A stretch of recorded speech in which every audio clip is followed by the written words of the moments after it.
இன்றைக்கு ஸ்டாலின், உங்களோட ஸ்டாலின் இதுவரைக்கும் யாரோட இருந்தாரு தெரியல. இப்போ தான் மக்கள் ஏன்னா தேர்தல் வந்தால் தான் மக்கள் நினைப்பு வரும்.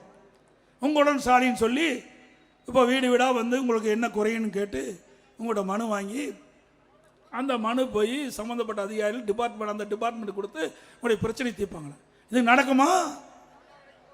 ஏன்னா இத்தனையும் மக்களை ஏமாற்றுகின்ற நாடகம்.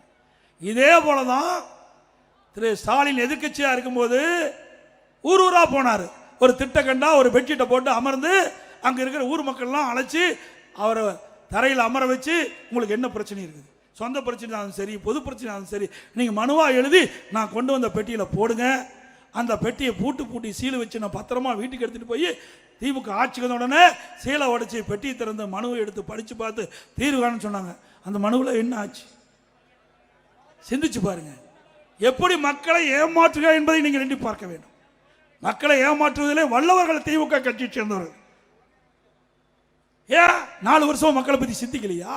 மக்கள் கொடுக்கின்ற மனுவுக்கு என்ன பரிகாரம் செஞ்சீங்க? எதுவுமே இல்லை. தேர்தல் வந்தா போதும் ஏதாவது ஒரு பேரை வச்சு மக்களை ஏமாற்றி நாடகமாடி மக்களுடைய வாக்குகளை பெறுவதற்கு நீங்க தந்திரம்.